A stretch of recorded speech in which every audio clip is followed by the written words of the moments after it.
नमस्कार दोस्तों, India strikes channel पर आपका स्वागत है। तो इस वीडियो में हम बात करने वाले हैं चाइना और अफगानिस्तान के बीच डेवलप हुए एक रोड लिंक के बारे में।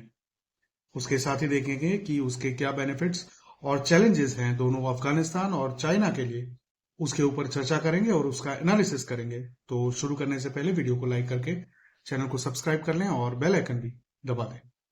तो आइए शुरू करते हैं। तो चाइना और अफगानिस्तान के बीच आखिरकार पहला रोड लिंक डेवलप हो गया है। ये जो रोड लिंक है वो अफगानिस्तान के वखान कॉरिडोर से होते हुए वकचीर पास, जो कि लिटिल पामीर एरिया में स्थित एक पॉइंट है जहां से शिनजियांग कनेक्ट होता है, जो कि चाइना ऑक्यूपाइड ईस्ट तुर्किस्तान का एक रीजन है। तो उसी के थ्रू एक रोड लिंक डेवलप किया गया है और इसको BRI यानी कि बेल्ट एंड रोड इनिशिएटिव जो चाइना का है उसका एक एक्सटेंशन भी माना जा सकता है।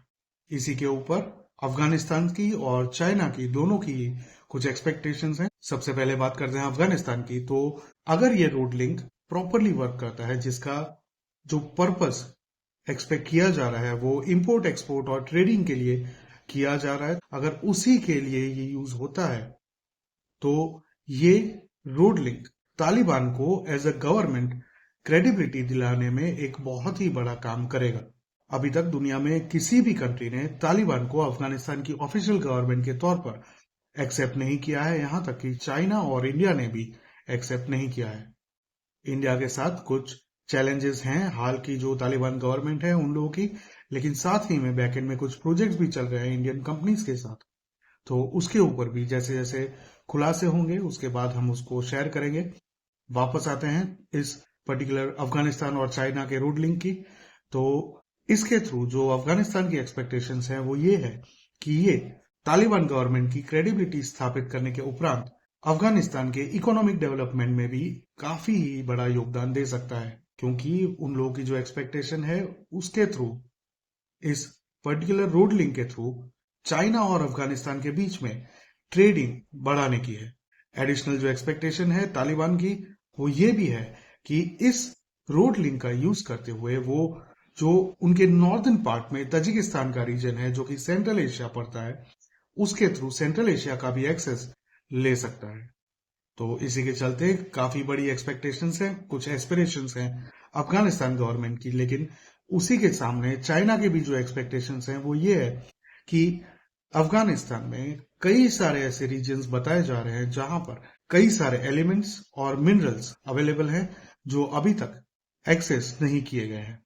2021 में इस रोड लिंक का प्रोजेक्ट शुरू किया गया था, लेकिन उसके बाद यूएस ने जब अफगानिस्तान को तालिबान के हवाले करते हुए वहां से अपने ट्रूप्स वापस खींच लिए तो बाद में ये प्रोजेक्ट स्टॉल हो गया था और काफी लंबा समय लगा। लेकिन उसके बाद फिर से इसको डेवलप किया गया है सेम पर्पस के लिए कि अफगानिस्तान में वो जो रिसोर्सेज हैं, जो अनटैप्ड रिसोर्सेज हैं, उनको चाइनीज इंडस्ट्रीज के द्वारा एक्सेस कर पाए और उनको एक्सेस करके वापस चाइना में ले जाए और वहां पर उनके जो भी प्योरिफिकेशंस हैं और एप्लीकेशंस हैं वो कर पाए। जिस तरह से हम लोगों को पता है कि जहां पर भी चाइना जाता है यूजुअली वो बहुत बड़ी मात्रा में चाइनीज एम्प्लॉयज को वहां पर भेजता है और जो लोकल्स हैं उन लोगों को ज्यादा काम नहीं मिलता है। इसी के चलते बलूचिस्तान में भी हर आए दिन कई सारे इश्यूज क्रिएट होते रहते हैं, खास करके ये जो चाइनीज वर्कर्स हैं उन लोगों के ऊपर हमले होते रहते हैं। उसी प्रकार से हो सकता है कि अफगानिस्तान में भी चाइना अपने एम्प्लॉयज को भेजकर वहां से वहां के रिसोर्सेज को एक्सप्लॉइट करने की कोशिश करे। लेकिन इसके सामने उन लोगों को एक चैलेंज जो फेस करनी पड़ेगी वो ये है कि तालिबान, जो कि हाल में एज अफगान गवर्नमेंट वहां पर एस्टेब्लिश्ड है, वो नेशनलिस्टिक है, वो टेरिटोरियल है और वो अपने एक्सप्लॉइटेशन को बर्दाश्त नहीं करते हैं। तो हो सकता है कि अगर चाइना ऐसा कुछ करने की कोशिश करे तो उन लोगों को तालिबान का जो ऑपोजिशन है, जो रेजिस्टेंस है, वो फेस करना पड़े और वहां पर ये प्रोजेक्ट्स फेल हो जाए। इसी के चलते कई सारे चाइनीज इंटेलेक्चुअल्स ने ये बताया है कि ये जो इन्वेस्टमेंट किया गया है और ये जो रोड लिंक डेवलप किया गया है ये चाइना के लिए खतरनाक हो सकता है।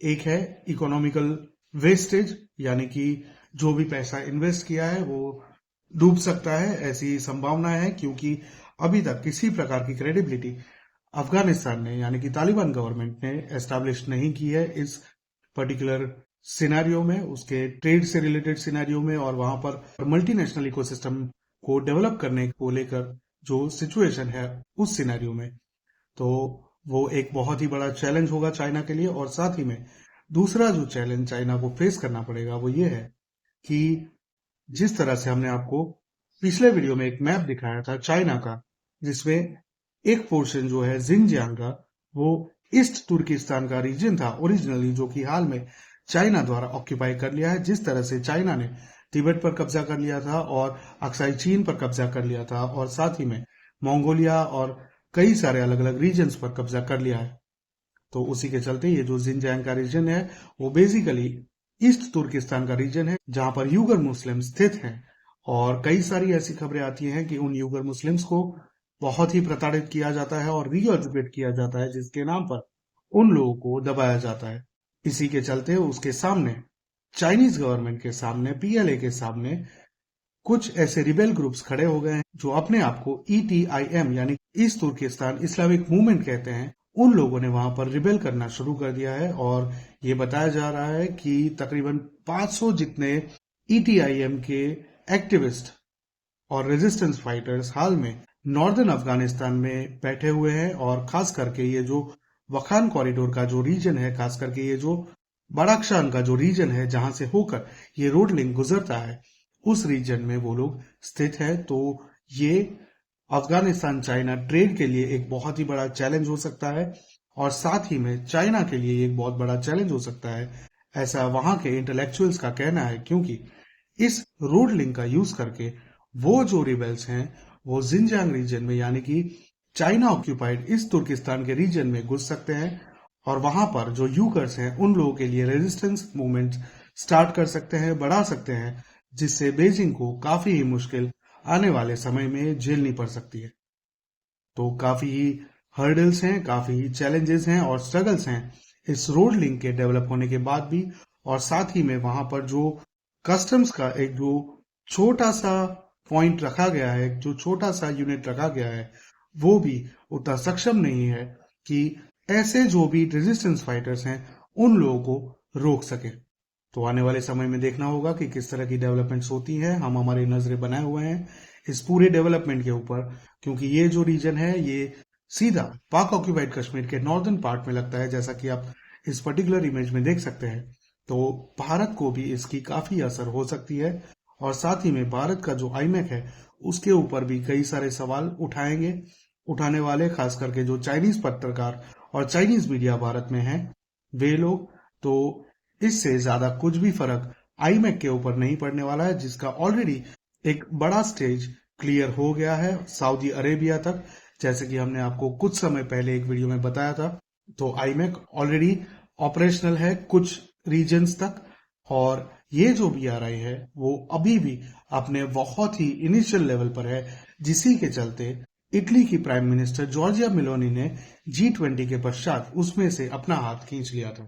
तो अगर कोई चाइनीज पत्रकार आपको ये कहता है कि ये चाइना का एक बहुत बड़ा एडवांसमेंट है बेल्ट एंड रोड इनिशिएटिव के कंटेक्स्ट में, तो ये सिर्फ एक प्रोपेगेंडा है और कुछ भी नहीं। क्योंकि अफगानिस्तान और चाइना के बीच में अभी कई सारे इश्यूज खड़े हैं, खास करके ये जो ETIM East Turkistan Islamic Movement है उनके चलते, और साथ ही में अफगान गवर्नमेंट जो कि तालिबान है वहां पर, वे लोग भी अपने आप को पूरी तरह से एस्टेब्लिश नहीं कर पाए हैं और उनकी भी जो मानसिकता है वो अभी भी MNC कल्चर के लिए क्या रेडी है या नहीं, वो प्रूव नहीं हो पाया है। तो आने वाले समय में देखना होगा कि कैसे डेवलपमेंट्स होते हैं। जैसे जैसे अपडेट्स आएंगी हम आपके साथ शेयर करेंगे। और आपको ये वीडियो कैसा लगा ये हमें कमेंट में जरूर बताएं। वीडियो को लाइक करके चैनल को सब्सक्राइब कर लें और बेल आइकन भी दबा दें। मिलते हैं अगली खबर में, तब तक के लिए जय हिंद, हर हर महादेव।